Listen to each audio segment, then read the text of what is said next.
México es potencia mundial en el sector minero.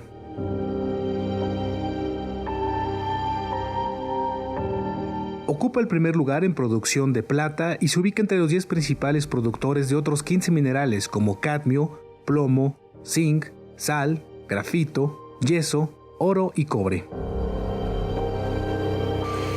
Es el primer destino en inversión en exploración minera en América Latina y el cuarto a nivel mundial, con proyectos por más de $5,000 millones. De acuerdo con la Secretaría de Economía, este sector contribuye con el 4% del Producto Interno Bruto Nacional, genera más de 350,000 empleos directos y más de 1.6 millones de empleos indirectos. Sin embargo, su poder económico sigue de manera paralela un camino riesgoso.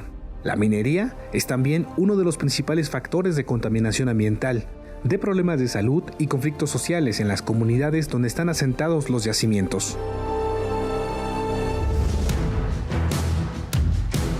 La minería, por su carácter extensivo, tiene la capacidad para cambiar completamente la cara física, ¿no? Es decir, el paisaje, pero también la cara social de una región, ¿no? Destruye el tejido social, transforma, es decir, el impacto que tiene los territorios es absolutamente total. Es decir, transforma todo. Transforma vida cotidiana, transforma relaciones entre las personas. Y eso, desafortunadamente, es lo que está pasando en muchos lugares.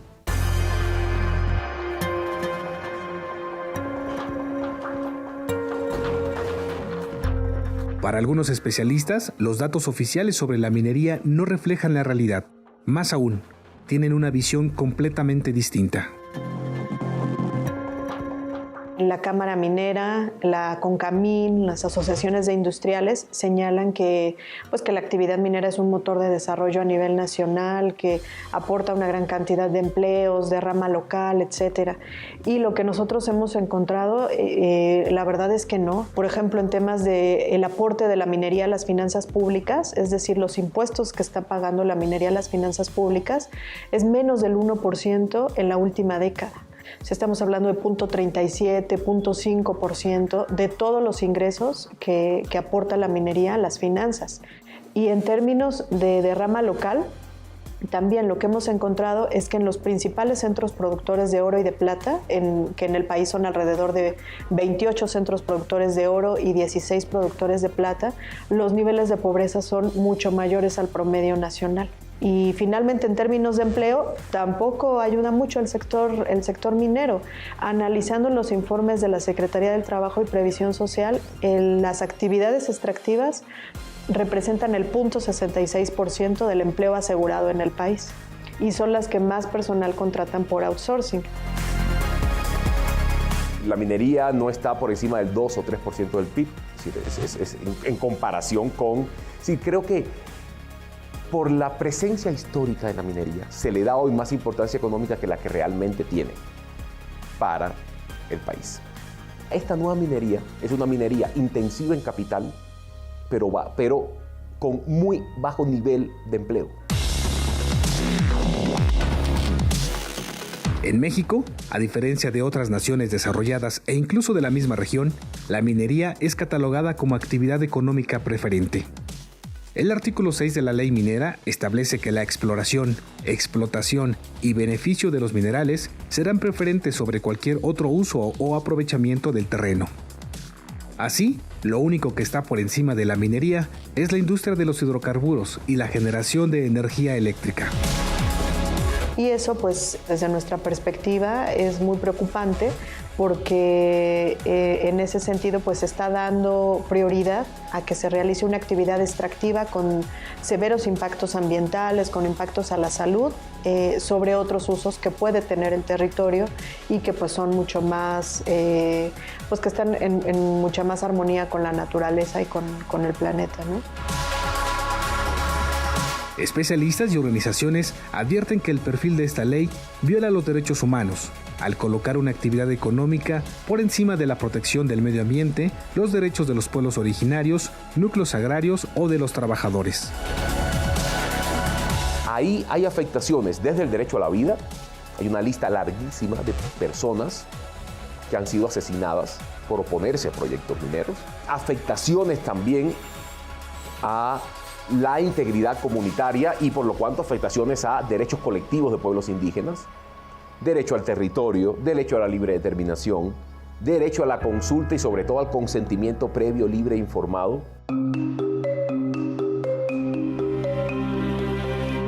Si bien académicos, especialistas y ambientalistas han expuesto su demanda de modificar el aspecto preferente del que goza la minería, las autoridades tienen una visión distinta, en donde la ecuación gira en torno a la certeza jurídica que se requiere para impulsar la industria y la generación de empleos. No se modifica ninguna ley. Fue un acuerdo. Dijimos que no se iban a modificar leyes en materia del sector energético, en minería, que se iban a respetar los acuerdos, los convenios que existen, y lo estamos haciendo. No se está en contra, digamos, de la minería. No, para la Semarnat no hay una minería buena y una minería mala. Lo que necesitamos hacer es simplemente ir caso por caso y confirmar a través de la inspección si están o no cumpliendo. Efectivamente, por otro lado, el mayor número de conflictos ambientales en el país se deben a la minería, efectivamente, porque como ustedes saben, hubo una enorme concesión para la explotación minera en periodos de los últimos 2 gobiernos anteriores. En México, el padrón de industrias mineras es dominado por un puñado de empresas. Grupo México, Frisco, Industrias Peñoles y un conjunto de empresas de capital canadiense y estadounidense. Grupo México es propiedad de Germán Larrea Mota Velasco, considerado como el segundo hombre más rico del país. La empresa fue fundada en 1978. Años después, tras la bancarrota de la Compañía Minera Estatal, declarada por la administración de Carlos Salinas de Gortari, Larrea compró al gobierno un grupo de minas en Cananea y Nacozari, Sonora, así como distintos yacimientos mineros en Coahuila. En el año 2000 ya representaba 87.5% de la producción mexicana de cobre y es considerada la tercera productora de este material a nivel global. Es quizá la empresa mexicana a la que se le adjudican más accidentes y afectaciones en las últimas décadas. Frisco, constituida en 1985, fue adquirida por Grupo Carso de Carlos Slim. Se ha especializado en la producción de oro, plata, cobre y zinc. La minera no ha estado exenta de acusaciones por accidentes y conflictos sociales en las comunidades en donde se ha asentado. Uno de los más emblemáticos fue la Mina Real de Ángeles, la primera mina a cielo abierto de Zacatecas, en donde el pueblo literalmente tuvo que ser reubicado debido a que la veta de plata pasaba por debajo de sus casas. En 2004, y a pesar de que ya habían transcurrido más de 5 años desde su cierre, las autoridades multaron a Frisco con poco más de 3 millones de pesos por la contaminación causada durante sus años de operación. Las actividades de la Mina Real de Ángeles afectaron más de 4.800 hectáreas de terrenos de siembra. Industria Peñoles es manejada por Grupo Val, del empresario Alberto Bayeres. En 2015, ex empleados de la minera Fresnillo PLC, ubicada en Caborca, Sonora, presentaron una denuncia por despido injustificado, acoso y amenazas. En su momento, señalaron que la mina de cobre La Parreña vertía desechos tóxicos al arroyo Milpillas en el municipio de Santa Cruz, muy cerca de la frontera con Arizona. De acuerdo con el Sistema Integral sobre Economía Minera, en nuestro país hay 1.189 proyectos operados por empresas con capital extranjero. La mayoría son canadienses. Agnico Eagle Mines Limited, Alamos Gold, Almaden Minerals y Gold Corp. Esta última tiene varias minas en territorio mexicano, donde se ha posicionado como la principal productora de oro, con más de 411,000 onzas anuales. Los especialistas aseguran que en materia fiscal, las mineras reciben en nuestro país un trato preferente. Aquí en México, ellos deben cubrir con el pago del ISR, el pago del IVA y el pago del IEPS. Y lo que nosotros hemos analizado con base en los informes de la Cuenta Pública de Hacienda es que el único impuesto que con el que está de verdad aportando algo al país es el ISR. IEPS e IVA se les devuelve todavía. O sea, han habido devoluciones, se han reportado saldos negativos a favor de las empresas porque pueden hacer una serie de deducciones y además hay estímulos fiscales para las mineras. Y además, en los informes que nosotros analizamos de 2016 y 2017 de la Auditoría Superior de la Federación, se denunciaba en esos informes, no he revisado los últimos, pero se denunciaba además que las empresas no estaban cumpliendo con el pago de sus derechos, que son obligaciones fiscales que a raíz de una reforma que hubo en 2014, estas empresas tienen que pagar por extraer oro, plata y platino. Y los datos de la auditoría eran alarmantes. Decían que alrededor de 9,000 titulares de concesiones mineras no habían cumplido con el pago de esos derechos. Estas empresas canadienses no solo operan de manera distinta a nivel fiscal, también en el plano ambiental aprovechan la disparidad de las leyes de México y su país de origen. Por ejemplo, el proceso de lixiviación con cianuro que se utiliza en la minería a cielo abierto está prohibido en varias regiones de Canadá y Estados Unidos, pero en México sí se permite. La lixiviación es un proceso que se usa para separar el mineral de otros sedimentos, de lodos, por ejemplo. Se utiliza sobre todo para el oro, para poder separar el oro. Y se ocupa cianuro y mercurio. Y pues en realidad este proceso está prohibido en algunas partes de Estados Unidos, en algunas partes de Canadá. Sin embargo, aquí en México apenas hay normas oficiales mexicanas que lo regulan.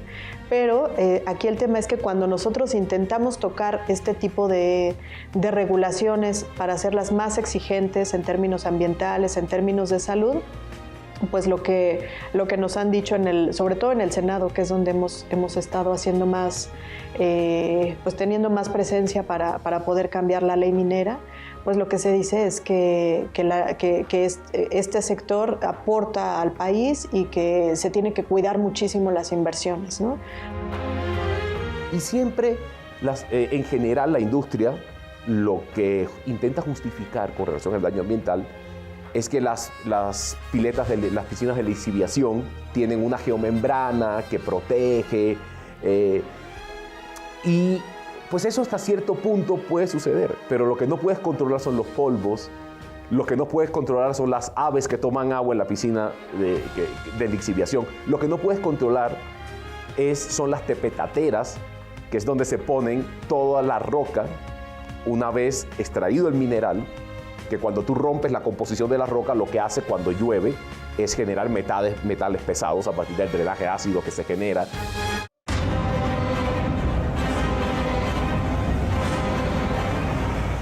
En nuestro país existe una larga lista de desastres ambientales relacionados con la actividad minera.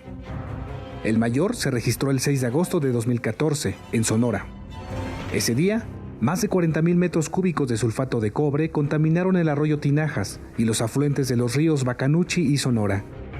Este derrame pues provocó un daño muy grave en el río Sonora, vino a trastocar toda la economía, toda la salud de la gente, entre 23,000 y 25,000 habitantes de 7 municipios, incluyendo la capital del estado, porque este volumen de contaminantes, entre los que iban alrededor de 800 toneladas de metales tóxicos, de alta toxicidad a la salud humana, como el fierro y los acidulados de cobre, que el arsénico, que aunque no es un metal, pero pues ya está hidrolizado y pues contaminó más de 300 pozos en estas poblaciones, y pues dañando la salud de la gente.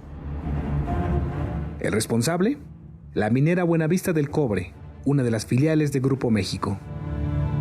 Dicha empresa aseguró que el derrame fue ocasionado por las lluvias que en esa temporada afectaron la región hipótesis que fue descartada por la Comisión Nacional del Agua, cuyo informe revelaría más tarde que en los afluentes de los ríos Sonora y Bacanuchi se encontraron niveles de arsénico, cadmio, plomo, cromo, cobre, aluminio y fierro por encima de la norma ecológica y de salud humana. Testimonios como el de Luz Mercedes, habitante de Babiácora, Sonora, dan cuenta de que los pobladores no fueron alertados oportunamente del incidente en la mina Buenavista del Cobre. Ella acudió con su familia al río el día 8 de agosto de 2014, 2 días después del derrame, y fue una de las primeras personas afectadas. Se me empezó a poner la cara como acartonada, como cartón, muy reseca.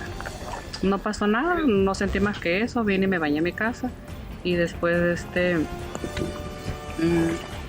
al siguiente día ya me salió una ampollita y al siguiente día me salió otra, que son las que tengo aquí en la frente. Ya el martes ya empecé a sentir la barba como junta y eran las ampollas.